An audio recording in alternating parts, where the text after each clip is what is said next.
আসসালামু আলাইকুম সবাইকে। আশা করি সবাই অনেক বেশি সুস্থ আছেন এবং ভালো আছেন। লাইভে যদি সবকিছু ঠিকঠাক দেখা যায় এবং শোনা যায়, অ্যান্ড আমাকে যদি ভালো মতন দেখা যায় এবং শোনা যায়, একটু কাইন্ডলি সবাই লাইভে জয়েন হয়ে নেন।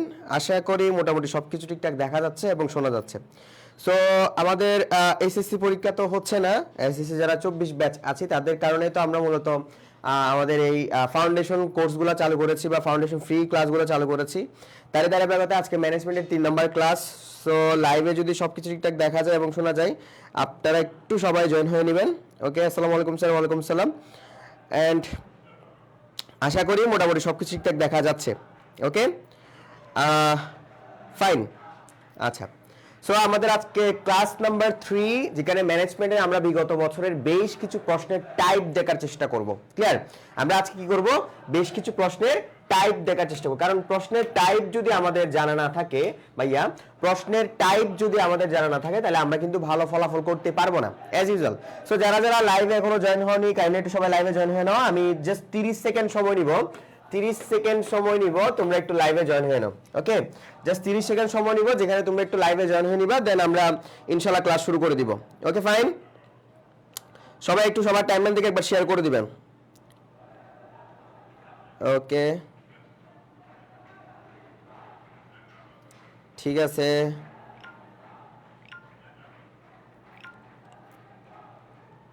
আজকে আমরা বিগত বছরের প্রশ্নের টাইপ নিয়ে ইনশাআল্লাহ আলোচনা করব।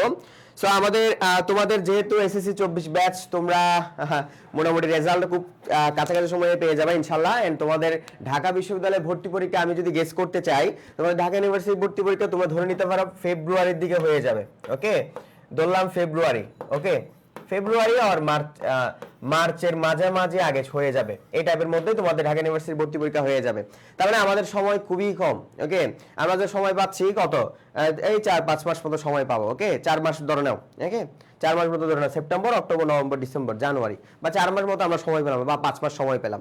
সো ওই সময়টাকে আমরা ধরে রাখলে হবে না, আমাদের এখন থেকে আমাদের প্রিপারেশন শুরু করতে হবে। বিদায় আমরা তোমাদের বিভিন্ন প্রশ্নের টাইপ দেখাচ্ছি, ঢাকা ইউনিভার্সিটি ভর্তি পরীক্ষার প্রশ্ন কেমন হয় এগুলো দেখাচ্ছি। সো এই বিষয়গুলো দেখানোর চেষ্টা করতেছি। শোনো, আমাদের প্রত্যেক বছরের নেই এই বছরও ঢাকা বিশ্ববিদ্যালয়ে ভর্তির জন্য আমরা কোর্স বা তোমাদের জন্য যা করতে পারি সেই বিষয়গুলো চালু করেছি। এবং হচ্ছে আমাদের এই কোর্সের বিশেষত্ব হচ্ছে এবার আমরা প্রত্যেকটা লেকচার শিট, প্রত্যেকটা সাবজেক্টের লেকচার শিট আমরা একদম প্রিন্টেড আকারে, পূর্ণাঙ্গ লেকচার শিট একদম প্রিন্টেড আকারে তোমার বাসায় দিয়ে দেওয়া হবে, যাতে তোমার কোনো ধরনের বই কেনা না লাগে।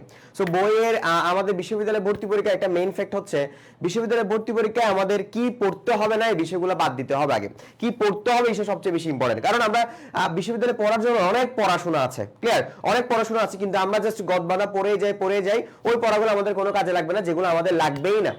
ক্লিয়ার? সো আমাদের প্রত্যেকটা সাবজেক্টের প্রিন্টেড লেকচার থাকবে, এবং আমাদের এই কোর্সে জিএসটি এবং আরইউ কোর্সটা টোটালি ফ্রিতে পেয়ে যাবে।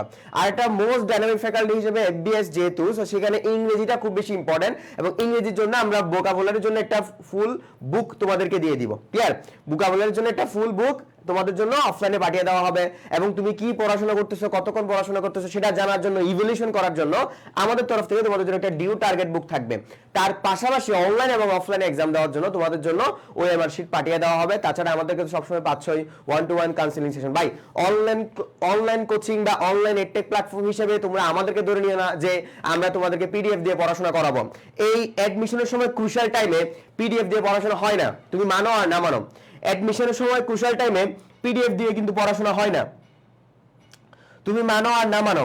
অ্যাডমিশনের সময় ক্রুশাল টাইমে পিডিএফ দিয়ে আসলে পড়াশোনা হয় না। ওই জন্য আমরা প্রত্যেকটা লেকচার শিট, বাংলা, ইংরেজি, হিসাব বিজ্ঞান, ম্যানেজমেন্ট, ফাইন্যান্স, মার্কেটিং, প্রত্যেকটা লেকচার শিট একদম প্রিন্টেড আকারে, একদম প্রিন্টেড আকারে তোমার বাসায় পৌঁছে দেওয়া হবে, তুমি যেই লোকেশনে থাকো না কেন। ক্লিয়ার? ওকে, তো এই বিষয়গুলো আমি একটু তোমাদেরকে বলতে যাচ্ছিলাম, কারণ ভাই অ্যাডমিশনের সময়টা আমাদের জন্য খুব বেশি ইম্পর্টেন্ট। বিশেষ করে ঢাকা বিশ্ববিদ্যালয়ের জায়গাটা আমাদের জন্য খুব বেশি আবেগের জায়গা, খুব বেশি সাধনার জায়গা। সো এই সাধনার জায়গাটাকে আমি পিডিএফ পড়ে পাঠিয়ে দিব বা পিডিএফ পড়ে এই বিষয়গুলা শেষ করে দিব না রে ভাই। পিডিএফ এ আসলেই পড়াশোনা হয় না, সত্য কথা। পিডিএফ জিনিসটা জাস্ট মোবাইলের মধ্যে থাকে, এটা এটা চর্চার বিষয় না। পিডিএফ এ চর্চা হয় না। ওকে, পিডিএফ আসলে চর্চা হয় না। আজকে আমরা বেশ কিছু প্রশ্নের টাইপ নিয়ে আলোচনা করব, যে প্রশ্নের টাইপগুলা দেখলে আমরা ইনশাআল্লাহ তোমাদের ঢাকা বিশ্ববিদ্যালয়ের ভর্তি পরীক্ষার ম্যানেজমেন্টের কোশ্চেনটা কেমন হয় সেটা নিয়ে আলোচনা করব, এবং কয়েক বছরের প্রশ্ন প্যাটার্ন দেখার চেষ্টা করব, এবং আজকে রিটেন নিয়ে কাজ করব। ওকে, রিটেনের প্রশ্নের টাইপ কেমন হয় বা রিটেন কিভাবে আসে এই বিষয়গুলো আজকে শেখানোর ট্রাই করব। ওকে স্যার, ক্লাস কি শুরু করব কিনা? আপনারা যদি বলেন যে ভাই ক্লাস শুরু করে দেন তাহলে আই এম ফাইন, ক্লাস শুরু করে দিচ্ছি। ওকে, ক্লাস যদি বলেন যে শুরু করে দেন ভাই, ক্লাস শুরু করে দিচ্ছি। ওকে, আচ্ছা, আমরা আজকে কয়েকটা প্রশ্ন নিয়ে আলোচনা করব, যেখানে দেখব যে প্রশ্নের আসলে টাইপগুলো কেমন হয়। ধরো আমাদের এখানে প্রথম একটা কোশ্চেন আসছে, যে এটা ঢাকা বিশ্ববিদ্যালয়ের প্রশ্ন, বাজেট পরিকল্পনার একটি উদাহরণ। এটা হচ্ছে 16-17 সেশনের কোশ্চেন, 16-17 সেশনের একটা কোশ্চেন। সো এই কোশ্চেনটা আমরা একটু দেখার চেষ্টা করব সবাই।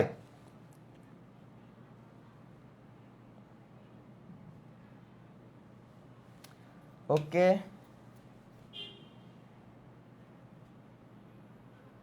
আচ্ছা, এই কোশ্চেনটা একটু দেখার চেষ্টা করব, যে বাজেট একটি উদাহরণ। আসসালামু আলাইকুম। ওয়ালাইকুম আসসালাম। বাজেট একটি উদাহরণ। বাজেট কোন ধরনের পরিকল্পনার উদাহরণ? এক্স্যাক্টলি কোন ধরনের পরিকল্পনার উদাহরণ বাজেট? সো এটা হচ্ছে আমাদের সেকেন্ড পেপার থেকে এসেছে কোশ্চেনটা, এন্ড এটা হচ্ছে পরিকল্পনা চ্যাপ্টার। পরিকল্পনা চ্যাপ্টার থেকে এসেছে, এবং পরিকল্পনার যেই টাইপগুলো আছে প্রকৃতি ভিত্তিক টাইপ ওইখান থেকে এসেছে। প্রকৃতির টাইপের মধ্যে লক্ষ্য আছে, একার্থক পরিকল্পনা আছে, স্থায়ী পরিকল্পনা আছে, 1 এর সি বলছে অনেকেই। ফাইন, সবার অ্যান্সার চাইবো আমি একটু। সবার এঙ্গেজমেন্ট যদি না থাকে আমি বুঝতে পারবো না, যেহেতু এটা দাবি কত 16 এবং 17 সেশনে এসেছে। ক্লিয়ার? আচ্ছা, সো আমি একটু ক্লিয়ার করে দিচ্ছি। বাজেট মূলত হচ্ছে গিয়ে একার্থক পরিকল্পনা। ক্লিয়ার? বাজেট হচ্ছে কি বলছে, বাজেটকে কি বলছে আমরা? একার্থক পরিকল্পনা বলছি। আজকে একটা জিনিস শিখিয়ে দিব তোমাদেরকে, বাজেটকে একার্থক পরিকল্পনা বলছি। কিন্তু একটা কিন্তু ওয়ার্ড বলেছি আমি, কি বলেছি? কিন্তু। কিন্তু হচ্ছে বাজেট হচ্ছে মূলত একটা লক্ষ্য। বাজেট মূলত একটা লক্ষ্য। কিন্তু টিচাররা আমাদেরকে কখনো বাজেট যে লক্ষ্য এটা অপশনে কখনো দেয়নি। ক্লিয়ার? যেহেতু অপশনে কখনো দেয়নি, বাজেট যেহেতু প্রতি বছরে একবার করা হয়, সো ওয়ান টাইম প্ল্যানিং হিসেবে আমরা সেটাকে একার্থক পরিকল্পনা বলে থাকি। কিন্তু আসলে বাজেট হচ্ছে লক্ষ্য। বুঝতে পেরেছি?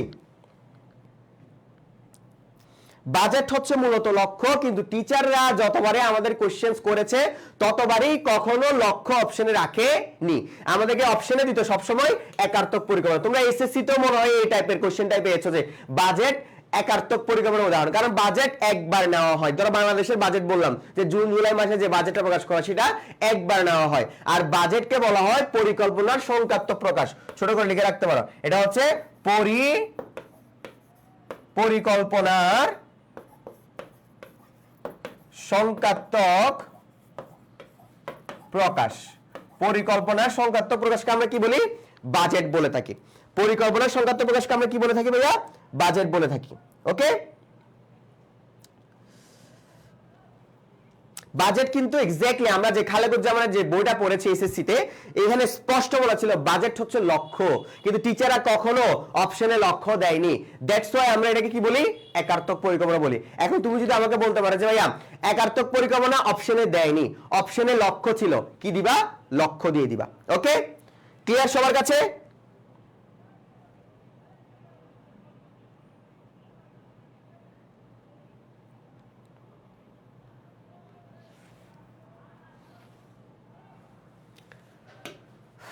দেন কোশ্চেন, কতিপয় বিকল্প ঘটনা প্রণালী থেকে সর্বোৎকৃষ্ট বিকল্পটি বাছাই করাকে আমরা কি বলি?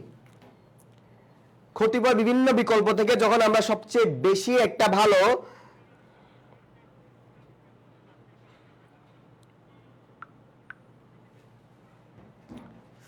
সেটাকে আমরা কি বলি?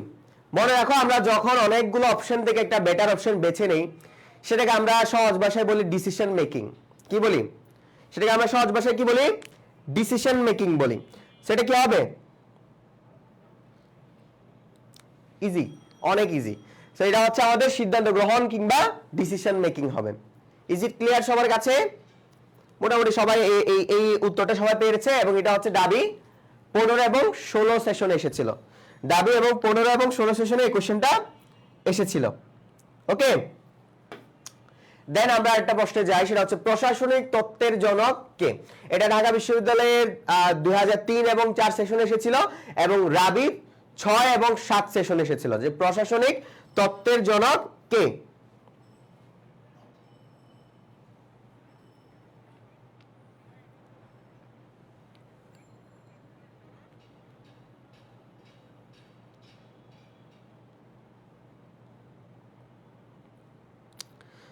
প্রশাসনিক তত্ত্বের জনক কে?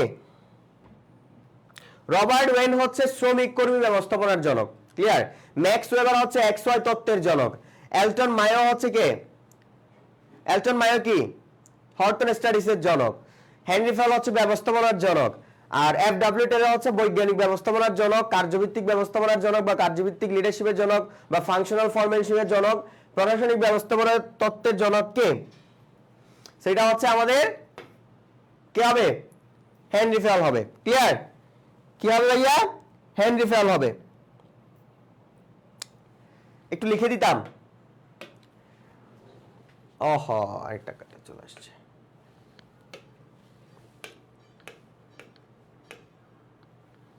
একটু যদি আমি লিখে দেই, রবার্ট ওয়েন হচ্ছে কি? শ্রমিক কর্মী ব্যবস্থাপনার জনক। ম্যাক্স ওয়েবার হচ্ছে এক্স ও ওয়াই তত্ত্বের জনক। ওকে, তারপর হচ্ছে এলটন মায়ো হর্টন স্টাডিজ।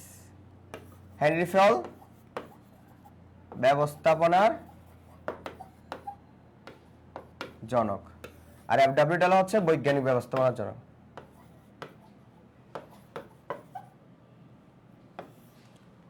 ম্যাক্স ওয়েবার হচ্ছে এক্স ওয়াই না, ম্যাক্স ওয়েবার হচ্ছে তোমার এক্স তত্ত্বের। ওকে, আমলাতান্ত্রিক বলতে পারি, আমলাতান্ত্রিক ব্যবস্থাপনার জনক। ম্যাক্স ওয়েবার হচ্ছে আমলাতান্ত্রিক ব্যবস্থাপনার জনক, বা তুমি থিওরি অফ এক্সও বলতে পারো। ওকে, থিওরি অফ এক্সও বলতে পারো। ওকে, ম্যাক্স ওয়েবার হচ্ছে আমাদের আমলাতান্ত্রিক ব্যবস্থাপনার জনক, রবার্ট ওয়েন শ্রমিক কর্মী ব্যবস্থাপনার জনক, এলটন মায়ো হচ্ছে তোমার কি? হর্টন স্টাডিজের জনক, তারপর হচ্ছে গিয়ে তোমার কি হেনরি ফেল ব্যবস্থাপনার জনক, এফডব্লিউ টেলর হচ্ছে বৈজ্ঞানিক ব্যবস্থাপনার জনক। ওকে, আচ্ছা 4 নাম্বারটা একটু সলভ করি।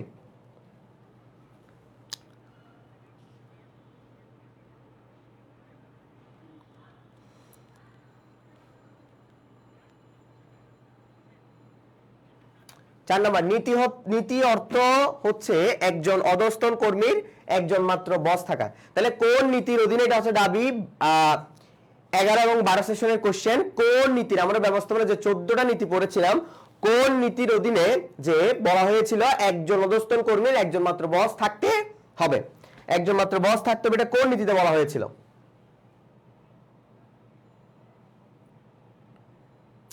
অবশ্যই ইজি। এটা হচ্ছে আমাদের এসএসসি পর্যায়ে অনেকবার এই কোশ্চেনটা এসেছিল। সেটা হচ্ছে আদেশের ঐক্যনীতি। ওকে, সেটা কি? আদেশের ঐক্যনীতি। কারণ আদেশের ঐক্যনীতিতে বলা হয়েছিল তোমার বস থাকবে সব সময় একজন। তুমি কর্মী যতজন হবে হোক, ডাজন্ট ম্যাটার, কর্মী যতজন হবে হোক, বস সবসময় কি থাকবে? একজন থাকবে, যাতে তুমি আদেশগুলা ভালো মতন পেয়ে যেতে পারো।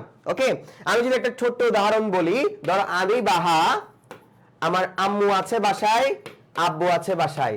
আব্বু বলছে আমাকে বাজার করতে যাইতে, আম্মু বলছে আমাকে রান্না করে হেল্প করতে। এখন বস যদি আমার দুজন হয়ে যায়, তাহলে আমি কই যাব?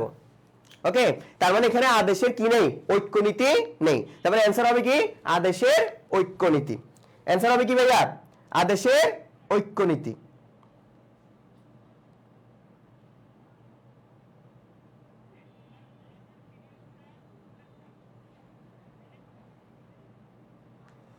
রাইট। এরপর ব্যবস্থাপনার দর্পণ বলা হয় কাকে? ব্যবস্থাপনায় দর্পণ বলা হয় কাকে? ওয়ালাইকুম আসসালাম। সো ব্যবস্থাপনার দর্পণ বলা হয় কাকে? একটু সবাই, ব্যবস্থাপনাকে কোনটিকে আমরা দর্পণ হিসেবে বলি বা লুকিং গ্লাস বলি? ব্যবস্থাপনায় দর্পণ বা লুকিং গ্লাস বলা হয় কাকে? খুবই ইজি কোশ্চেন, এটা হচ্ছে দাবি 14 এবং 15 সেশনে এসেছে এই কোশ্চেনটা, আরো বেশ কিছু বিশ্ববিদ্যালয়ে কোশ্চেনটা এসেছে।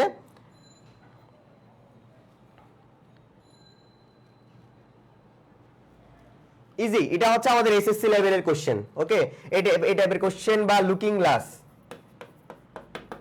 লুকিং গ্লাস, লুকিং গ্লাস অথবা আমরা সেটাকে কি বলি? পরিকল্পনা বলি অথবা দর্পণ বলি। ক্লিয়ার? কারণ সেটা ফিউচারকে ইন্ডিকেট করে। পরিকল্পনার মধ্যে একটা বিশেষ অর্থ আছে, পরিমাণে হচ্ছে বিশেষ, আর কল্পনা মানে হচ্ছে চিন্তা। তার মানে পরিকল্পনা অর্থ দ্বারা হচ্ছে বিশেষ চিন্তা, যেটা বর্তমানে বসে আমি ফিউচারকে ভাবছি, সেটাই হচ্ছে মূলত কি? পরিকল্পনা। আর পরিকল্পনাকে লুকিং গ্লাস বলেছিল কে? কোনস এবং ডোনেল। কে বলেছিল? কোনস ও ডোনেল। ওকে, কোনস এবং ডোনেল কি বলেছিল? পরিকল্পনাকে লুকিং গ্লাসের সাথে তুলনা করেছিল।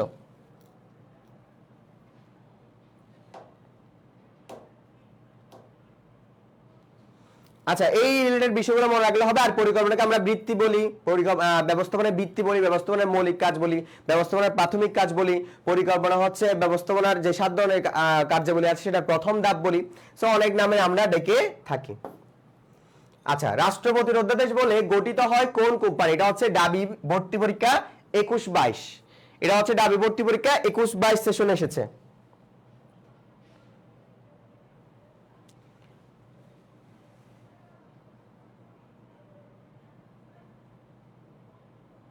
বুঝলাম না, পড়া পারতেছি কেমনে? হ্যাঁ ভাই, ম্যানেজমেন্টের কোশ্চেনগুলা তুমি জাস্ট এসএসসির বেসিকটাই কাজে লাগে। ঢাকা বিশ্ববিদ্যালয়ে ভর্তি পরীক্ষা কিন্তু আমরা সলভ করতেছি, আমাদের কিন্তু ভালো লাগতেছে, মজাই লাগতেছে। দেখো আমরা পারতেছি কিন্তু, আহামরি কোনো কিছু কঠিন না। ওকে, আহামরি কোনো কিছু কঠিন না, আমরা কিন্তু সবাই পারতেছি। সো এখানে যারা আছে সবাই কিন্তু পারতেছি। দেখো আমরা কিন্তু 5টা আজকে সলভ করে ফেলেছি, আমরা আজকে আরো 10, 12, 15, 20টা সলভ করব। দেখো আমাদের কিন্তু একটা ভালো প্রিপারেশন শুরু হয়ে যাচ্ছে, আস্তে আস্তে ফাউন্ডেশনটা শুরু হয়ে যাচ্ছে। ওকে, ইজি। সো রাষ্ট্রপতির অধ্যাদেশ বলে গঠিত কোম্পানিগুলোকে আমরা কি বলি? সংবিধিবদ্ধ কোম্পানি বলি। কি বলি? সংবিধিবদ্ধ কোম্পানি বলে থাকি। সেগুলোর মধ্যে আমরা বিআরটিসি, বিটিসিএল, তারপর হচ্ছে ওয়াসা, ওকে, তারপর হচ্ছে টিসিবি, তারপর হচ্ছে বিআইডব্লিউসি, তারপর হচ্ছে বিবি বাংলাদেশ ব্যাংক। ওকে, অনেকগুলো প্রতিষ্ঠান আছে। তারপর হচ্ছে জীবন বীমা কর্পোরেশন,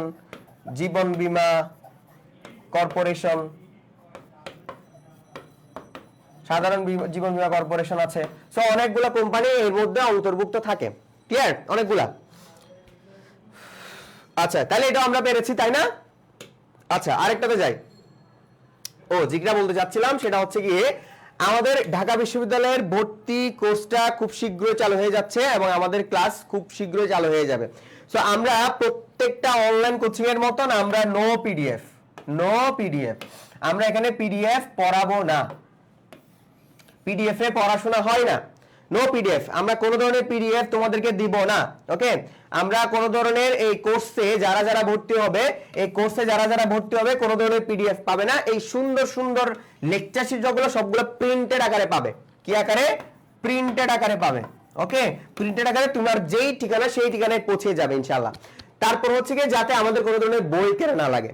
দেন হচ্ছে আমাদের জিএসটি এবং আরইউ কোর্সটা টোটালি ফ্রি থাকছে এবং আমরা বিগত বছরের প্রশ্ন ব্যাংকের একটা রেকর্ডেড ভার্সন তোমাদেরকে ওয়েবসাইটে দিয়ে দিব, যাতে বিগত বছরের প্রশ্নগুলো তোমরা দেখে নিতে পারো, তোমার আর কষ্ট করতে না হয়। আর ভোকাবুলারি একটা বুক দিয়ে দিব, মোস্ট ইম্পর্টেন্ট পার্ট সি ইউনিটের জন্য, অনলি ফর সি ইউনিট।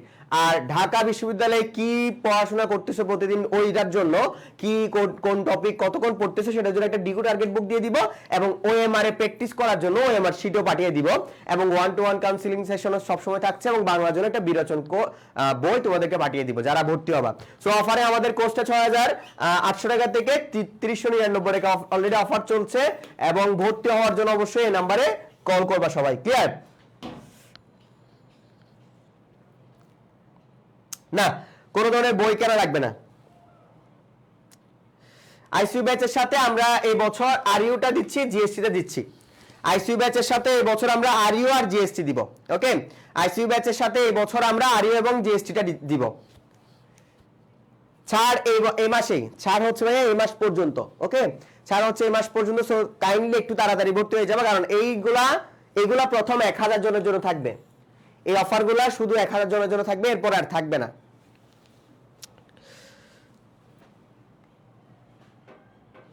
অফারে 3199 ছিল, এখন এটা বেড়ে গেছে, দিন দিন বাড়তে থাকবে। সো যারা ভর্তি হবা খুব ফাস্টলি ভর্তি হবা। অফারে এগুলা এই কোর্স ফি দিন দিন বেড়ে যাবে। আবারও বলছি, এই 3399 দুদিন আগেও ছিল 3199, এটা দিন দিন বাড়তে থাকবে।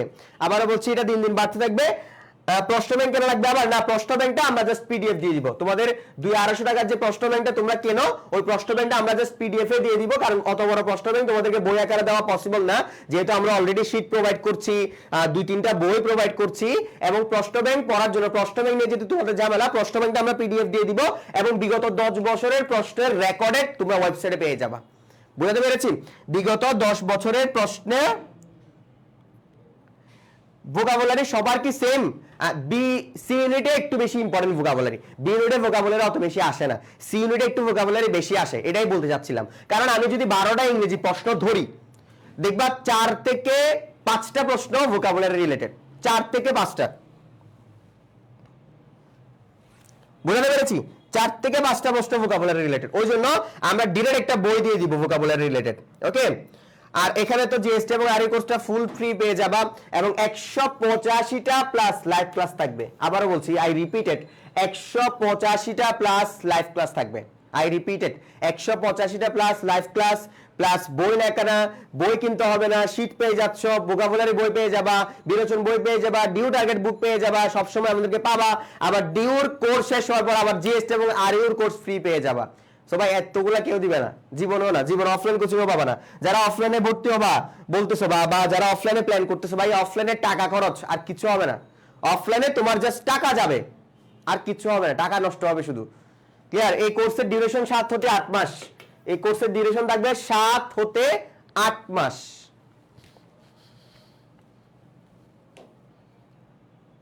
হ্যাঁ, পিডিএফ দেখে পড়তে অসুবিধা হয়, ওই জন্য তো প্রিন্টেড দিয়ে দিব। ওই জন্যই আমরা কি নো পিডিএফ, কোনো ধরনের পিডিএফ এ পড়াশোনা করাবো না।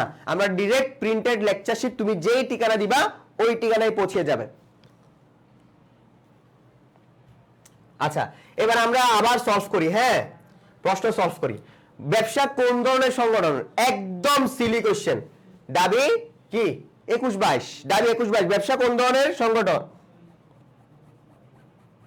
না, আর কোনো বই কেনা লাগবে না স্যার, আর কোন ধরনের বই কেনা লাগবে না। ইজি, এটা কোশ্চেনটা আমরা সবাই পারি। মূলত এটা সামাজিক সংগঠন। দেখো কি সিলি টাইপের একটা কোশ্চেন এসেছে। মাসলোর চাহিদা সোপান তত্ত্ব অনুযায়ী পেনশন কোন ধরনের চাহিদা? মাসলোর যে 5 ধরনের চাহিদার কথা বলা হয়েছিল, সো এই 5 ধরনের চাহিদার মধ্যে পেনশনটা কোন চাহিদার মধ্যে পড়ে? আমরা তো জৈবিক চাহিদা পড়েছি, সামাজিক চাহিদা পড়েছি, তারপর হচ্ছে তোমার নিরাপত্তা পড়েছি, আত্মবিকাশ পড়েছি। ওকে, কোনটা হবে?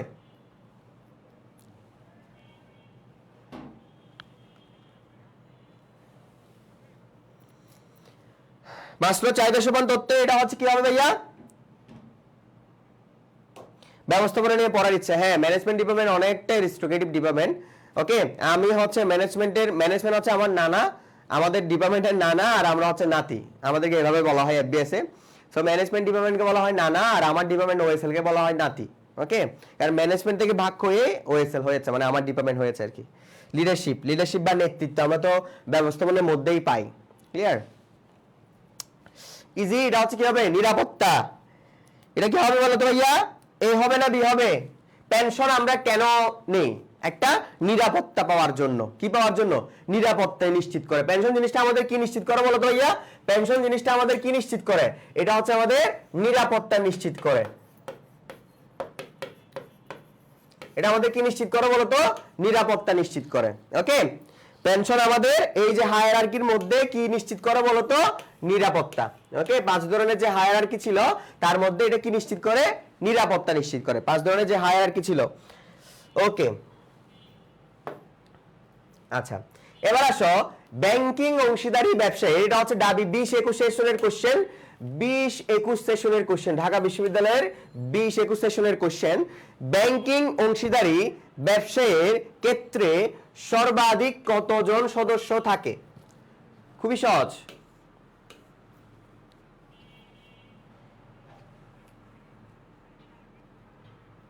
8 নম্বরে যদি ডিটেল বলি আমি, প্রথমে হচ্ছে আমাদের জৈবিক খাবার দাবার, ওকে, তারপর হচ্ছে আমাদের কি তোমাদের কি সামাজিক, তারপর হচ্ছে আমাদের কি নিরাপত্তা, ক্লিয়ার? এভাবে এভাবে আমাদের টোটাল 5 ধরনের যেই জৈবিক বলো, সামাজিক বলো, নিরাপত্তা বলো, এই প্রত্যেকটা বিষয়কে আমরা মাসলোর হায়ারার্কি থিওরি বলি, বা তোমার কি মাসলোর চাহিদা সোপান তত্ত্ব বলি। সো এর মধ্যে আমরা টাকা পয়সা রিলেটেড বা হচ্ছে যে কোনো বিষয়গুলো রিলেটেড, এগুলোকে আমরা তোমরা নিরাপত্তার মধ্যে নিয়ে যাই, ক্লিয়ার? যখন আমরা সোশ্যাল রিলেশনশিপ বলি তখন মানুষের সাথে সম্পর্ক, বন্ধুত্বপূর্ণ আচরণ, এগুলোকে আমরা সামাজিক বলি, ওকে? সো ব্যাংকিং অংশীদারি ব্যবসায়ের ক্ষেত্রে সর্বাধিক কতজন সদস্য থাকে? মনে রাখবা, ব্যাংকের ক্ষেত্রে অংশীদারি ব্যবসায়ের একটা ইনফরমেশন দিই, অংশীদারি ব্যবসায়ের সংজ্ঞা বলা হয়েছিল 1932 সালের আইনের 4 নং ধারায়, রাইট? আচ্ছা, এবার আমাকে বলো তো, অংশীদারি ব্যবসায়ের যে সংখ্যা হবে, কতজন সংখ্যা হবে, এই সংখ্যা রিলেটেড ইনফরমেশন অংশীদারি 32 সালের আইনে কি কোনো কিছু বলা ছিল? 1932 সালের আইনে কি সংখ্যা রিলেটেড কোনো কিছু বলা ছিল যে অংশীদারি ব্যবসায়ীর সদস্য সংখ্যা কতজন হবে? তোমাদের কি জানা আছে এই বিষয়টা, যে অংশীদারি ব্যবসায়ের যে ব্যাংকিং এ 2 থেকে 10 জন হবে, সাধারণে 2 থেকে 20 জন হবে, তারপর সীমাবদ্ধ 3 থেকে 20 জন হবে, এই রিলেটেড সংখ্যাগুলো কি 1932 সালের আইনে বলা ছিল? না। এটা কোথায় বলা ছিল বলো তো? এই রিলেটেড সংখ্যা রিলেটেড বিষয়গুলো কোথায় বলা ছিল? এই রিলেটেড সংখ্যা রিলেটেড বিষয়গুলো অংশীদারি আইনের, ভারতীয় যে অংশীদারি আইন, সেখানে কোনো কিছু বলা ছিল না। সেটার সংখ্যার কথা বলা ছিল কোথায় জানো? সংখ্যার কথা বলা ছিল হচ্ছে 1994 সালে কোম্পানি অ্যাক্টের 4 নং ধারায়, 4 নং ধারায় বলা ছিল। 1932 সালের আইনে কোনো কিছু বলা ছিল না, সেটা বলা ছিল 1994 সালের কোম্পানি আইনের 4 নং ধারায়। কিন্তু 1932 সালের আইনে কোনো কিছু বলা ছিল না। সেটারও একটা কারণ আছে, কারণ ভারতীয় contract act, Indian contract act 1872 সালের আইন অনুযায়ী সেখানে সবগুলো ব্যবসা একসাথে লিপিবদ্ধ ছিল, বা সবগুলো ব্যবসা একই আইনের অধীনে চলতো।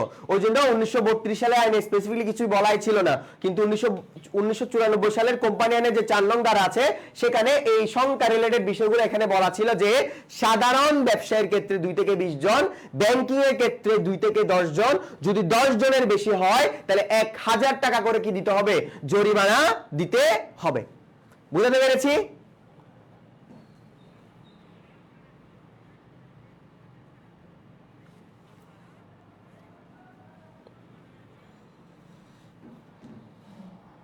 আচ্ছা, আমরা আরো কয়েকটা কোশ্চেনে যাই। তাহলে অ্যান্সার হবে কি? সি। আচ্ছা, বোনাস শেয়ার ইস্যু করা হয় কাদের মধ্যে?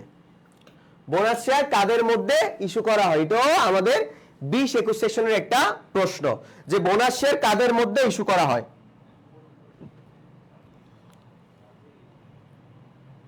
বোনাস শেয়ার জিনিসটা কি? বোনাস শেয়ার হচ্ছে আমরা যখন লভ্যাংশ দিতে পারি না,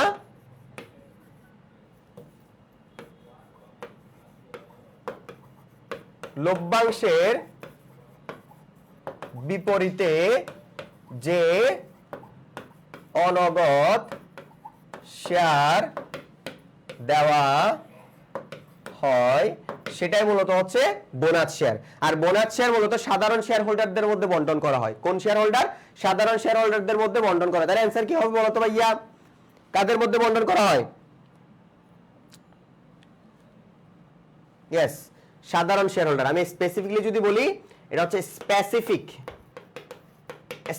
অ্যান্সার হচ্ছে সাধারণ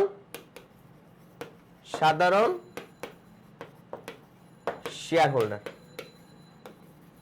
ওকে, সাধারণ শেয়ার হোল্ডাররা মূলত কি স্পেসিফিকলি বোনাস শেয়ারটা পেয়ে থাকে। আর বোনাস শেয়ারটা হচ্ছে অনগদ, কি বলেছি অনগদ, যেটা হচ্ছে লভ্যাংশের বিপরীতে দেওয়া হয়। এভাবে কোশ্চেন আসতে পারে যে লভ্যাংশের বিপরীতে কোন ধরনের শেয়ারটা দেওয়া হয়, লভ্যাংশের বিপরীতে কোন ধরনের শেয়ারটা দেওয়া হয়।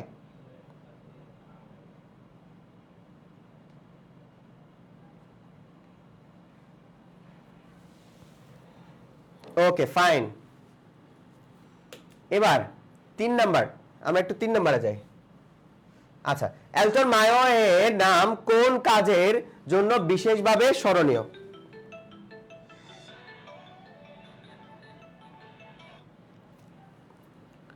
হ্যালো হ্যালো, হ্যাঁ আমি হচ্ছে ক্লাসে।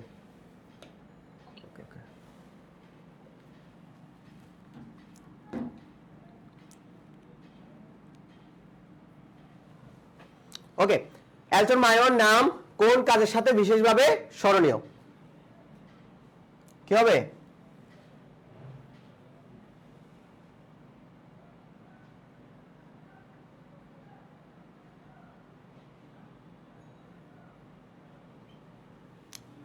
কার্যপরিবেশ এবং উৎপাদনশীলতা। 3 এর এ বলছে অনেকে, সময় এবং গতি নিরীক্ষা। সময় এবং গতি নিরীক্ষা হচ্ছে লিলিয়ান গিলব্রেথ। লিলিয়ান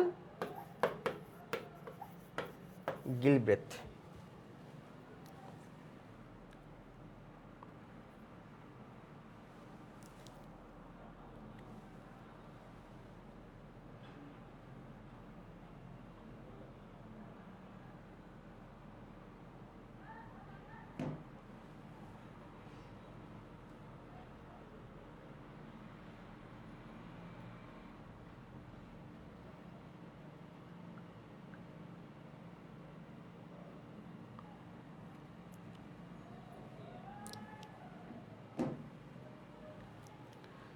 এলটন মায়ো কোন কাজের সাথে বিশেষভাবে সেটা হচ্ছে কার্যপরিবেশ এবং উৎপাদনশীলতার সাথে। ক্লিয়ার? তারপর আচ্ছা, কোনটি স্থায়ী পরিকল্পনার উদাহরণ? কোনটি স্থায়ী পরিকল্পনার উদাহরণ? কোনটি স্থায়ী পরিকল্পনার উদাহরণ?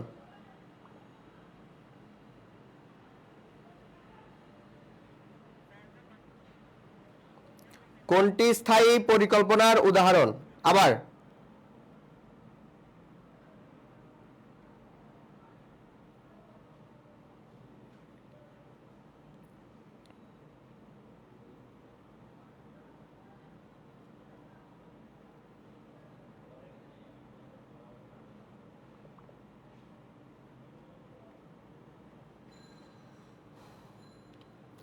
ক্লিয়ার সবার কাছে?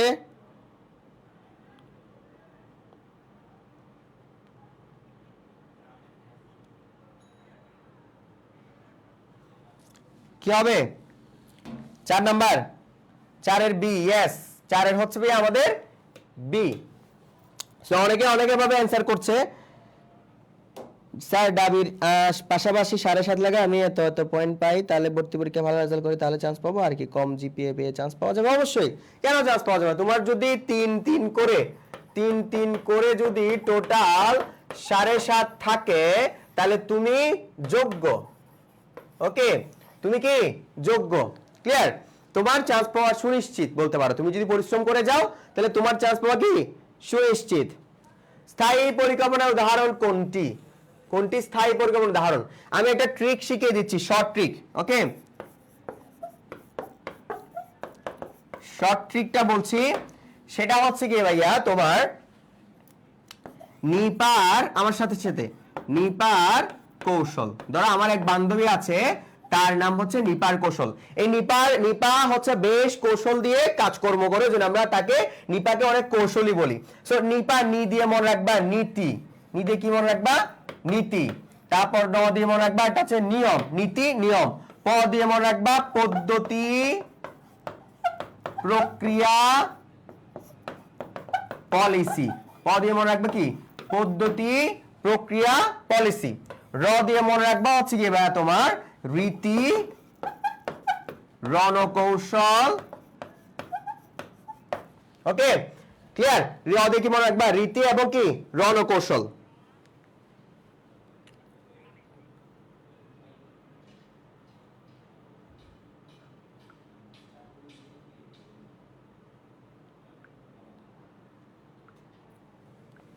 ওকে, ক্লিয়ার?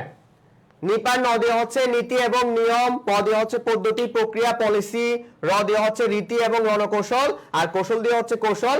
এখানে যে 1 2 3 4 5 6 7 এই সবগুলো হচ্ছে স্থায়ী পরিকল্পনার উদাহরণ। এবার তোমরাই আমাকে অ্যানসার বলো যে এখান থেকে অ্যানসার কোনটা হবে? এখান থেকে অ্যানসার কোনটা হবে?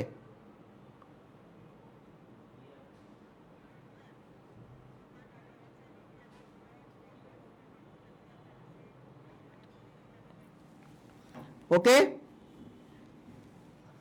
Clear sir? তাহলে আমরা কি মনে রাখবো? নি দিয়ে হচ্ছে নীতি নিয়ম পদ্ধতি, নীতি নিয়ম, প দিয়ে হচ্ছে পদ্ধতি প্রক্রিয়া পলিসি, দেন হচ্ছে কি আমাদের র দিয়ে হচ্ছে রীতি রণকৌশল, দেন হচ্ছে কৌশল দিয়ে হচ্ছে কৌশল। এই প্রত্যেকটা এলিমেন্টস হচ্ছে আমাদের স্থায়ী পরিকল্পনার উদাহরণ। তাহলে আমার অ্যানসার হবে কি? নীতি। তাহলে আমার অ্যানসার হবে কি ভাইয়া? নীতি। ওকে, সো 8.5 লাগবে না ঢাকা বিশ্ববিদ্যালয়ে ভর্তি পরীক্ষা দেওয়ার জন্য। 8.5 লাগে না, আবারও বলছি 8.5 এর কোনো প্রয়োজন নেই। ক্লিয়ার? 8.5 এর কোনো প্রয়োজন নেই। আচ্ছা, আরো একটা কোশ্চেন, 5 নাম্বার। আচ্ছা, কোনটি ব্যবস্থাপনা প্রক্রিয়ার উপাদান নয়? এটা আশা করি তোমরা সবাই পারবা। এই কোশ্চেনটা আশা করি তোমরা সবাই পারবা। ওকে, এই কোশ্চেনটা খুবই ইজি। সো এই কোশ্চেনটা যারা পারবে না, ভাইয়া ম্যানেজমেন্ট কি খুব কঠিন? না, ম্যানেজমেন্টটা একটু কঠিন না। জাস্ট ক্লাস, আমার ক্লাসগুলো করবা, আর কিচ্ছু করার দরকার নেই। তোমার পার্সোনাল পড়াশোনা করা লাগবে না। ম্যানেজমেন্টে জাস্ট আমি যা পড়াবো ওগুলা দেখবা, আমার ক্লাসটা দেখবা, আমার কথাগুলো শোনার চেষ্টা করবা, দেন যেই তোমাদেরকে লেকচার শিট দিয়ে দেওয়া হবে ওটা পড়ার চেষ্টা করবা। That's enough. Okay, that's enough. এটা খুবই সহজ।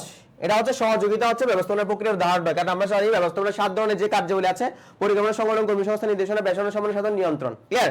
এটা হচ্ছে আমাদের কি ব্যবস্থাপনা কার্যাবলী। সরি, ওকে। সো আমাদের কোর্স আউটলাইনটা তোমাদেরকে একবার বলে দিয়েছি, আবারও বলছি। এই যে আমাদের যে ঢাকা বিশ্ববিদ্যালয়ের সিউনিটের যে কোর্সটা থাকবে, সেখানে তুমি জিএসটি এবং আরইউর কোর্সটা সম্পূর্ণ ফ্রিতে পেয়ে যাবা। 185টা প্লাস লাইভ ক্লাস পাবা এবং প্রত্যেকটা সাবজেক্টের লেকচার শিট প্রিন্টেড আকারে পাবা। আবারও বলছি, প্রিন্টেড, আই রিপিটেড, প্রিন্টেড আকারে পাবা, not PDF, no PDF, no PDF. আবারও বলছি, অনলাইনে পড়াশোনা করে কোনো ধরনের লাভ হবে না যদি পিডিএফ দিয়ে পড়াশোনা করেন।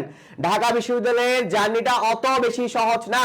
আপনি যদি মনে করেন যে আমি পিডিএফ এ পড়ে চান্স পেয়ে যাব, ভুল। ওকে, আমরা প্রত্যেককে লেকচার শিট প্রিন্টেড আকারে দিয়ে দিব এবং ডিউ ভোকাবুলারি বুক থাকবে, ডিউ টার্গেট বুক থাকবে এবং বিরোচনের জন্য একটা বুক থাকবে, পাশাপাশি এক্সাম দেওয়ার জন্য ওই আমার শিট থাকবে। ক্লিয়ার? আর আমাদের অফারটা এখন চলছে 3399 টাকায়।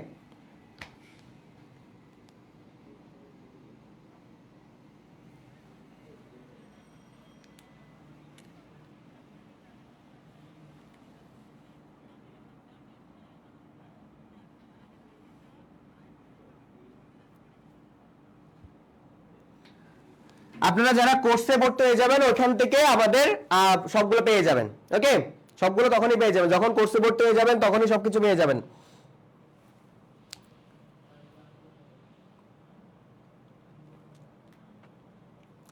হ্যাঁ, বইগুলো দিয়ে দেওয়া হবে, ভোকাবুলারি বুকটাও দেওয়া হবে তোমাদের, তোমাদের হচ্ছে ডিউ টার্গেট বুকটাও দিয়ে দেওয়া হবে, বাংলা বিরোচনের জন্য বুকটাও দিয়ে দেওয়া হবে এবং তোমাদের প্রিন্টেড আকারে তোমাদের লেকচার শিটগুলো প্রোভাইড করে দেওয়া হবে।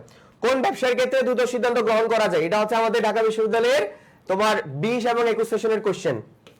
কোন কোন ব্যবসার ক্ষেত্রে দ্রুত সিদ্ধান্ত গ্রহণ করা যায়? হ্যাঁ, চোখে সমস্যা হয়ে গিয়েছিল। আচ্ছা, ওকে। সো আমরা অ্যাডমিশনের সময় আমরা প্রিন্টেড আকারে তোমাদের লেকচার শিটগুলো প্রোভাইড করে দেব ইনশাআল্লাহ। প্রিন্টেড আকারে লেকচার শিটগুলো ইনশাআল্লাহ প্রোভাইড করে দিব। আচ্ছা, কোন ব্যবসার ক্ষেত্রে দ্রুত সিদ্ধান্ত গ্রহণ করা যায়? সেটা হচ্ছে গিয়ে, সেটা কি? সেটা হচ্ছে কি ভাইয়া তোমার? বলো তো কোনটা? ইয়েস, ইজি, এক মালিকানা ব্যবসা। কোন ব্যবসার ক্ষেত্রে ভাইয়া? এক মালিকানা ব্যবসার ক্ষেত্রে আমরা মূলত খুব দ্রুত কি করতে পারি? ডিসিশন মেক করতে পারি।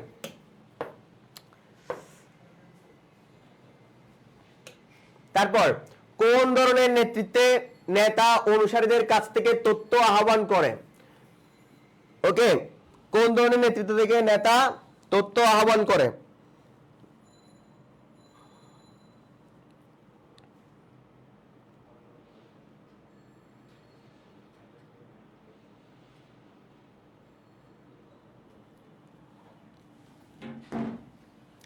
কোন ধরনের নেতৃত্বে নেতা অনুসারীদের কাছ থেকে তথ্য আহ্বান করে?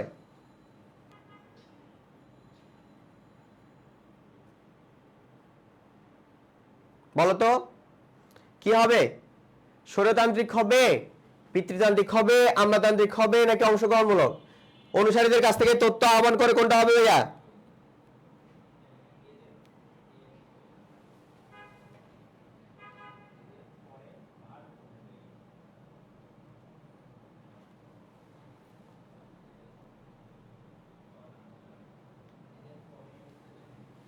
কি হবে? স্বৈরতান্ত্রিক হবে না, স্বৈরতান্ত্রিক হচ্ছে গিয়ে মূলত আহ্বান করে না, আহ্বান করে না। এখান থেকে অ্যান্সার হবে হচ্ছে অংশগ্রহণমূলক অথবা অথবা অপশনে থিওরি অফ ওয়াইও থাকতে পারে অথবা গণতান্ত্রিক হতে পারে, অথবা কি হতে পারে? গণতান্ত্রিক।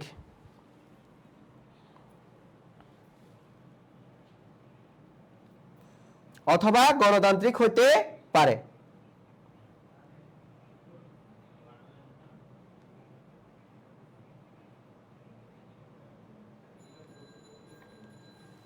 Yes. Okay. Then next. নিচের কোনটি সংবিধিবদ্ধ কোম্পানি? আমরা একটু আগে দেখেছিলাম সংবিধিবদ্ধ কোম্পানি হচ্ছে কি তোমার রাষ্ট্র কর্তৃক, রাষ্ট্রপতির অধ্যাদেশ বলে বা রাষ্ট্রীয় অধ্যাদেশে অথবা তোমার সরকার কর্তৃক অথবা বিশেষ আইন বলে, বিশেষ রাষ্ট্রীয় আইনে যে কোম্পানিগুলো গঠন করা হয় সেগুলোকে আমরা সংবিধিবদ্ধ কোম্পানি বলে থাকি।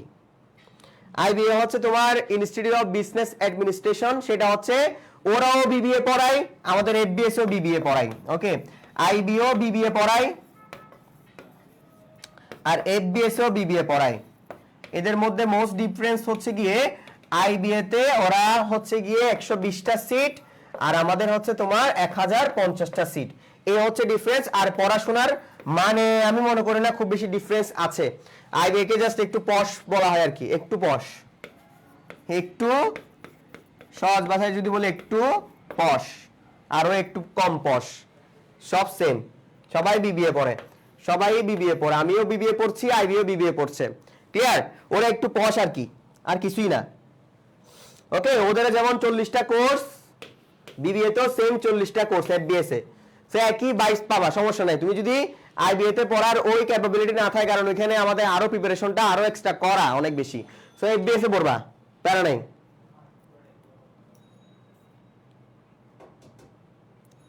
তাহলে কি হবে ভাইয়া? সেটা জীবন বীমা কর্পোরেশন। কোনটি হবে? জীবন বীমা কর্পোরেশন, জীবন বীমা কর্পোরেশন। ওকে, সবাই কি অ্যান্সার পেয়েছেন? হ্যাঁ, আইবিএর পরীক্ষা আলাদা হয়, আইবিএর পরীক্ষা আর এফবিএস এর পরীক্ষা দুটোই আলাদা হয়।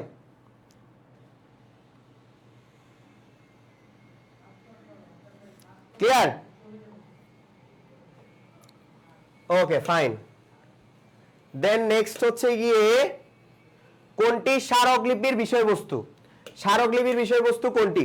স্মারকলিপির কিন্তু অনেকগুলো অপর নাম আছে, আমি যদি একটু লিখে দিই, এটা হচ্ছে সংঘ স্মারক, ওকে, মেমোরেন্ডাম অফ অ্যাসোসিয়েশন, ব্লুপ্রিন্ট, মূল দলিল, সংবিধান, সনদ, প্রধান দলিল। ওকে, অনেক নামে স্মারকলিপিকে ডাকা হয়। আর স্মারকলিপির মধ্যে টোটাল 6টি ধারা আছে। কয়টি ধারা? 6টি ধারা আছে। এই ধারাগুলো আমাদের একটু মনে রাখতে হবে। সহজ কথায় আমি একটু লিখে দিচ্ছি না, একদম একবার নাম, ঠিকানা, উদ্দেশ্য দায় মূলধন সম্মতি। ওকে, সহজভাবে নাম ঠিকানা উদ্দেশ্য দায় মূলধন সম্মতি কিভাবে মনে রাখবো? নাম ঠিকানা উদ্দেশ্য দায় মূলধন সম্মতি, নাম ঠিকানা উদ্দেশ্য দায় মূলধন সম্মতি, নাম ঠিকানা উদ্দেশ্য দায় মূলধন সম্মতি, নাম ঠিকানা উদ্দেশ্য দায় মূলধন সম্মতি। এভাবে মনে রাখবা। কিভাবে মনে রাখবা? নাম ঠিকানা উদ্দেশ্য দায় মূলধন সম্মতি। আবার আমার সাথে নাম ঠিকানা উদ্দেশ্য, সবাই এখানে লিখে দিতে পারো চাইলে, নাম ঠিকানা উদ্দেশ্য দায় মূলধন সম্মতি।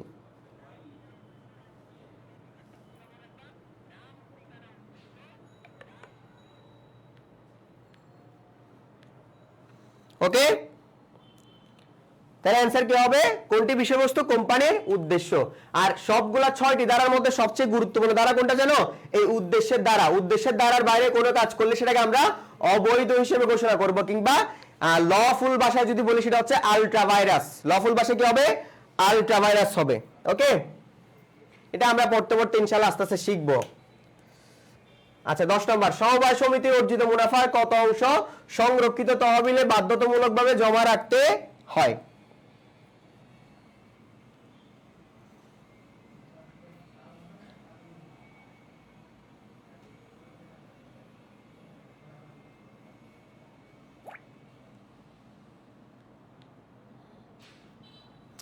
বাধ্যতামূলকভাবে জমা রাখতে হয় কত পার্সেন্ট ভাইয়া? 15%। মনে রাখবা, 100% মুনাফার মধ্যে আমাকে 100% মুনাফার মধ্যে আমাকে অবশ্যই 15% কি করতে হবে?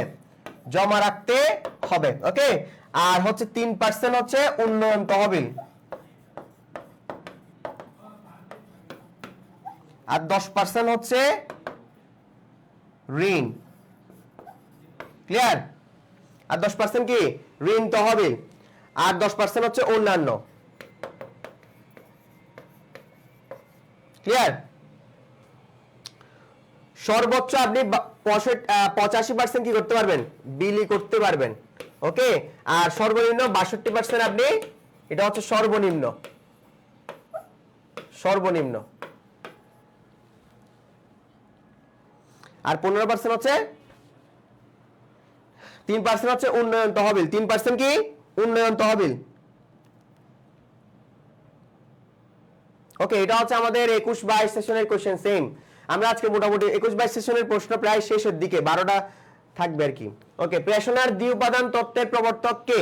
প্রেষণার দ্বি উপাদান তত্ত্বের প্রবর্তক, একটা সহজ ট্রিক শিখিয়ে দিয়ে। হ্যাঁ, সহজ ট্রিক হচ্ছে গিয়ে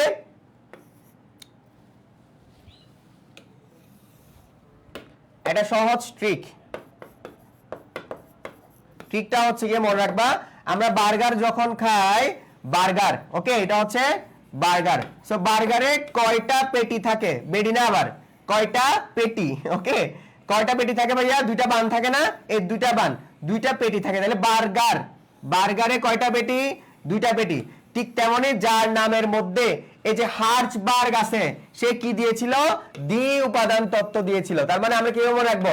বার্গারে 2টা পেটি, যার নামের মধ্যে আমরা অপশনে পাবো বার্গ, তো সেখানে বার্গারের কথা মাথায় রাখবো, এবং দ্বি উপাদান তত্ত্বের সে জনক ছিল। ক্লিয়ার সবার কাছে?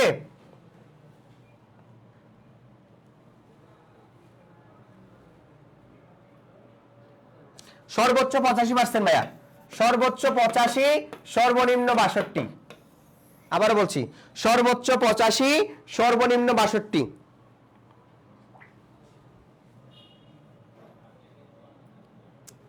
ওকে, তাহলে বার্গারে কয়টা পেটি ভাইয়া? 2টা পেটি। যার নামের মধ্যে যা অপশনে, যখন যার নামের মধ্যে আমরা অপশনে বার্গ পাবো, সে কি দিয়েছিল? দ্বি উপাদান তত্ত্ব দিয়েছিল। এবার মনে রাখতে পারি, শর্ট ট্রিক। এটা হচ্ছে আমাদের ট্রিক। ওকে, এটা হচ্ছে আমাদের ট্রিক। আচ্ছা, দেন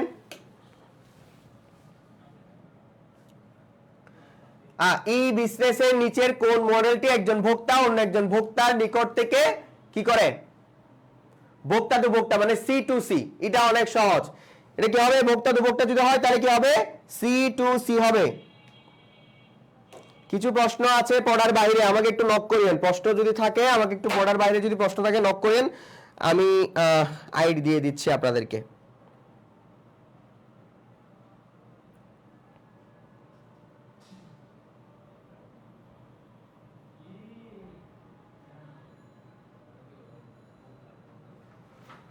ওকে, আমি আপনাদেরকে আইডি দিয়ে দিচ্ছি।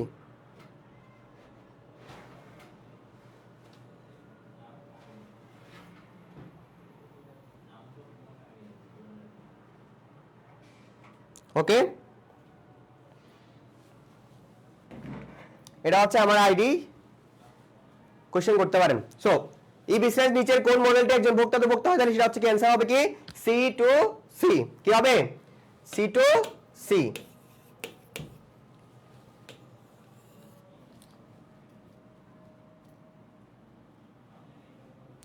এক এক ডিপার্টমেন্টে এক এক রকম, কোন ডিপার্টমেন্টে 3 দিন, কোন ডিপার্টমেন্টে 4 দিন, কোন ডিপার্টমেন্টে 5 দিন, বা এক এক সেশনে এক এক রকম হয়। তোমাদের উপর এটা হচ্ছে ডিপার্টমেন্টের উপর ডিপেন্ড করে, এটা ডিপার্টমেন্টের উপর ডিপেন্ড করে। আসো আমরা আজকে একটু রিটেন প্র্যাকটিস করব, যে ব্যবস্থাপনার রিটেনটা কেমন হয়, ব্যবস্থাপনার রিটেনটা কেমন হয়।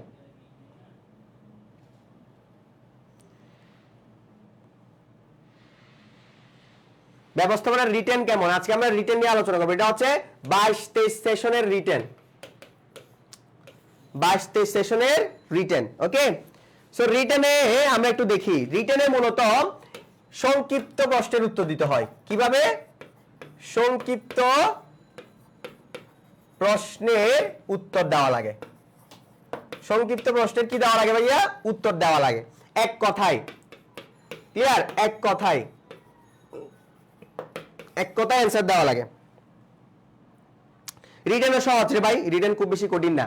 সংক্ষিপ্ত প্রশ্নের উত্তর দেওয়া লাগবে এবং এক কথায় অ্যান্সার দেওয়া লাগবে। আমরা এমসিকিউ পড়তেছি না, একটা ট্রিক শিখিয়ে দিচ্ছি। আমরা যে এমসিকিউ গুলা পড়ছি, এমসিকিউ গুলাকে আমরা রিটেনে কনভার্ট করে পড়বো।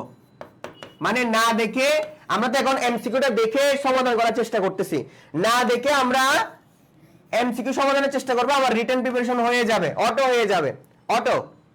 কিছু কিছু জায়গা হয়তো একটু আটকাবেন, বাট হয়ে যাবে। এমসিকিউটাকে আমরা রিটেনে কনভার্ট করে প্রিপারেশন করব। আর আমি তো রিটেনের প্রিপারেশনে নিবই, সমস্যা নাই, রিটেনের জন্য আমরা ক্লাস দিব।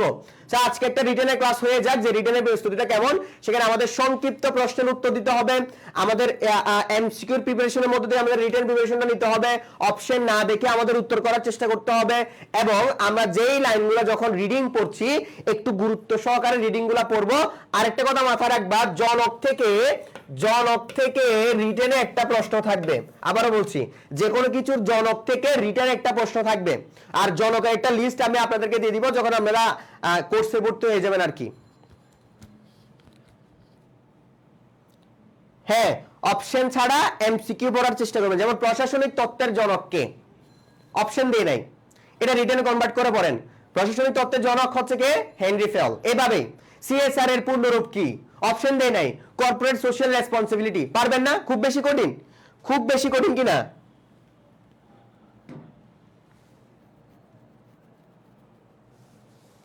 আরে পারবা। আরে এই বয়ে যদি এক্সাম না দাও তাহলে তো হবে না। ঢাকা বিশ্ববিদ্যালয়ে বিশ্বাস করা, আমি যদি বলি বাংলাদেশের সবচেয়ে সহজ পরীক্ষা হয় ঢাকা বিশ্ববিদ্যালয়ের ভর্তি পরীক্ষা। বিলিভ মি, বাংলাদেশের আমি যতগুলো পরীক্ষা দিয়েছি, আমার মনে হয়েছে ঢাকা বিশ্ববিদ্যালয়ের ভর্তি পরীক্ষা সবচেয়ে সহজ ছিল আমার জন্য।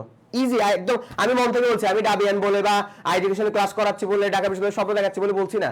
আমি তোমাকে এজ এ ভাই হিসেবে বলছি যে ভাই, ঢাকা বিশ্ববিদ্যালয়ের ভর্তি পরীক্ষা সবচেয়ে সহজ হয়, সব বিশ্ববিদ্যালয় থেকে সহজ হয়। এটা আমি তোমাকে গ্যারান্টি দিয়ে বলতে পারবো। ওকে,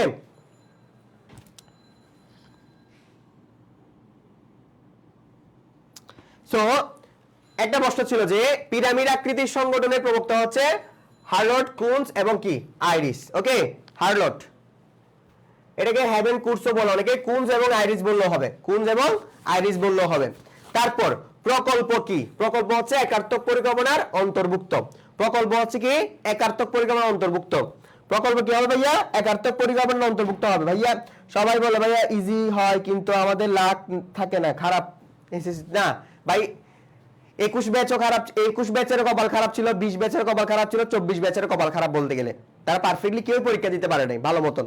ওকে 20 তো দেয়ই নাই, আর তোমরা 24 দাও নাই, আর 21 হচ্ছে হাফ দিয়েছিল। ওকে, আর সিএসআর এর পূর্ণরূপ কি? Corporate social responsibilities. সিএসআর এর পূর্ণরূপ কি? Corporate social response. ম্যানেজমেন্টে কয়দিন ক্লাস করলে ইনাফ? ম্যানেজমেন্টে বলা 4 দিন ক্লাস হয়। আচ্ছা, কোম্পানি সংগঠনের পরিমেল নিয়মাবলীর বিকল্প হিসেবে আমরা কি গ্রহণ করি? পরিমেল নিয়মাবলীর বিকল্প হিসেবে আমরা টেবিল এ অথবা তফসিল 1 ব্যবহার করে থাকি। তারপর বলা হচ্ছে খনি থেকে কয়লা আহরণ। উত্তর, এটা কোন শিল্পের অন্তর্গত? এটা নিষ্কাশন শিল্পের অন্তর্গত। আমরা কোন জায়গায় যদি দেখি ধরা, আহরণ, উত্তোলন, এই টাইপের ওয়ার্ডগুলো যদি থাকে, আবারও বলছি, কোন জায়গায় যদি ধরা, আহরণ, উত্তোলন, সংগ্রহ, এই ওয়ার্ডগুলো দেখো, চোখ বন্ধ করে নিষ্কাশন শিল্প দাগিয়ে দিবা। আবারও বলছি, চোখ বন্ধ করে নিষ্কাশন শিল্প দাগিয়ে দিবা। ধরা, আহরণ, উত্তোলন, আবারও বলছি, ধরা, আহরণ, উত্তোলন, এই টাইপের ওয়ার্ডগুলো যদি দেখো, চোখ বন্ধ করে নিষ্কাশন শিল্প দাগিয়ে দিবা। ওকে, সো রিটেন গুলা আসলে সহজ। দেখছো আমরা কি খুব বেশি কঠিন মনে হচ্ছে তোমাদের? এগুলা কমন টার্ম, তোমাদের পরিচিত টার্ম। ক্লিয়ার? কমন টার্ম, কিন্তু খুব পরিচিত টার্ম গুলো। আহামরি কোনো কঠিন কোনো টার্ম আমি দেখছি না। সবকিছু হচ্ছে এমসিকিউর প্রিপারেশনটাকে রিটেনে কনভার্ট করো। ইজি। এমসিকিউর প্রিপারেশনটাকে রিটেনে কনভার্ট করো, এটাই হচ্ছে সহজ ট্রিক। রিটেনের সবচেয়ে সহজ ট্রিক হচ্ছে এটাই। ম্যানেজমেন্ট বলো, তোমার ফাইন্যান্স বলো, তোমার মার্কেটিং বলো, তোমার অ্যাকাউন্টিং বলো, এটার ট্রিক হচ্ছে এখানেই। এটাই হচ্ছে তোমার ট্রিক। 8 কতগুলো নাম্বার পুরা? ওকে, 8 নাম্বার করে প্রত্যেকটা সাবজেক্টে। ম্যানেজমেন্টে 8টা আসবে, মার্কেটিং অথবা ফাইন্যান্স থাকলে যে কোনো একটা থেকে 8টা আসবে। তারপর তোমার ইংলিশ, তোমার অ্যাকাউন্টিং এ 8টা আসবে। গ্রুপ সাবজেক্টের মূলত আমাদের 24 নাম্বারের প্রিপারেশন নিতে হয় গ্রুপ সাবজেক্টে। আচ্ছা, এরপরে আরো একটা রিটেন আছে টোটাল 8 নাম্বারের যেহেতু। সো প্রেষণার একটু আগে আমরা এটা এমসিকিউ আকারে পড়েছিলাম না? বলো তো ভাইয়া, এটাকে আমরা এমসিকিউ আকারে পড়েছিলাম? এই প্রশ্নটাই কি আমরা এমসিকিউ আকারে পড়েছিলাম একটু আগে? বলো তো। দেখো সেটা রিটেন এসছে কত সালে? 22-23 সেশনে। সেম কোশ্চেনটা আমাদের রিটেন এসছে 22-23 সেশনে।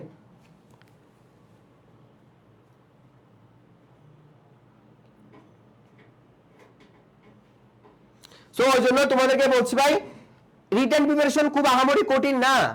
রিটেন প্রিপারেশনের জন্য দুই একটা কথা আমার শুধু মাথায় রাখবা। একটা হচ্ছে এমসিকিউ প্রিপারেশনটাকে রিটেনে কনভার্ট করে পড়বা, এটা একটা ট্রিক। আরেকটা ট্রিক হচ্ছে যেই লাইনটা পড়ছো, যেই ইম্পর্টেন্ট লাইনটা পড়ছো, সেটা একটু দাগে পড়ার চেষ্টা করবা বা একটু নোট করে পড়ার চেষ্টা করবা। সেটাই তোমার রিটেন প্রিপারেশন, আর কিছুই না, আর কিছুই না। দেখেছো, এই এমসিকিউটা রিটেন আকারে এসছে। সদস্যদের অর্থনৈতিক কল্যাণ নিশ্চিত করে কোথায়? সমবায় সংগঠন। খুবই ইজি। সমবায় সংগঠনের প্রধান উদ্দেশ্য কি? সদস্যদের আর্থিক কল্যাণ সাধন। একই বিষয়। তারপর সমবায় সমিতির ব্যবস্থাপনা কমিটির সর্বনিম্ন সদস্য কতজন? সর্বনিম্ন 6 জন থেকে সর্বোচ্চ 12 জন, এবং 3 দ্বারা বিভাজ্য হতে হয়। এটা একটা এমসিকিউ, বিশ্ববিদ্যালয়ের এমসিকিউ কে জাস্ট রিটেনে কনভার্ট করে দিয়েছে, এমনই। তাহলে আজকে আমরা তোমাদের জন্য প্রায় আমরা আজকে 21-22 সেশনের প্রশ্ন রেখেছি, 22-23 সেশনের কোশ্চেন দেখেছি। ওকে, তারপরে 6-7 সেশনের কোশ্চেন দেখেছি, তারপর হচ্ছে 15-16 কোশ্চেন দেখেছি, তারপর হচ্ছে 22-23 সেশনের রিটেন দেখেছি।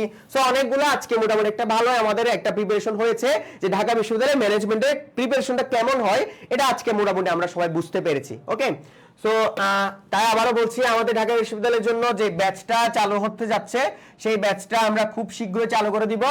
এবং এই কোর্সে ভাই আমরা কোনো ধরনের পিডিএফ পড়াবো না। আবারও বলছি, আমরা এই কোর্সে কোনো ধরনের পিডিএফ আমরা পড়াবো না।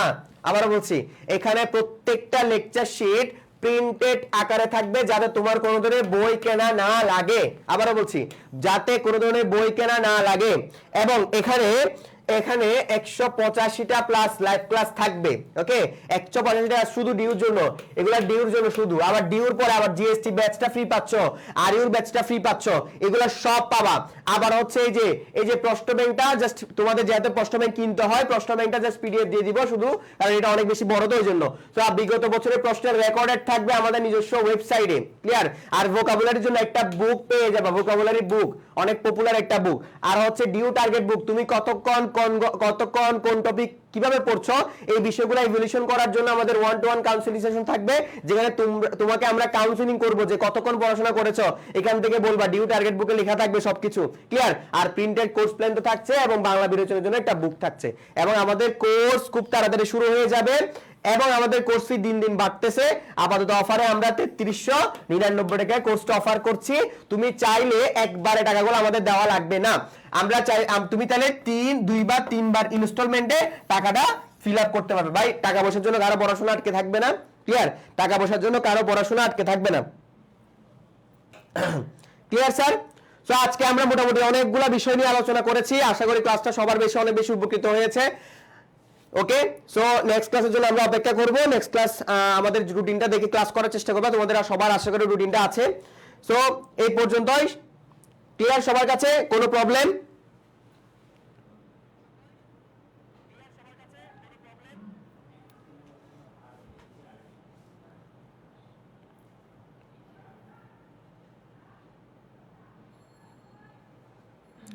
ওকে স্যার, আমরা ইনশাআল্লাহ নেক্সট ক্লাস আসলে আবারও বেশ কিছু প্রশ্ন বা আমাদের ঢাকা বিশ্ববিদ্যালয়ে ভর্তি পরীক্ষা কেমন হয়, ম্যানেজমেন্টের প্রিপারেশনটা কেমন হয়, ফিনান্সও পড়াবো তোমাদেরকে আমি, ফিনান্সের প্রিপারেশনও হবে ইনশাআল্লাহ।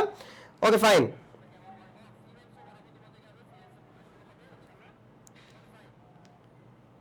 আচ্ছা, রুটিন তো ছিল, রুটিন তোমাদের ছিল, রুটিন আগেই দিয়ে দেওয়া হয়েছে, রুটিন আগেই দিয়ে দেওয়া হয়েছে।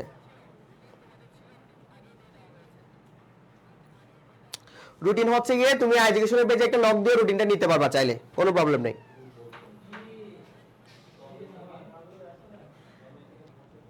ওকে, ভালো থেকো, আসসালামু আলাইকুম।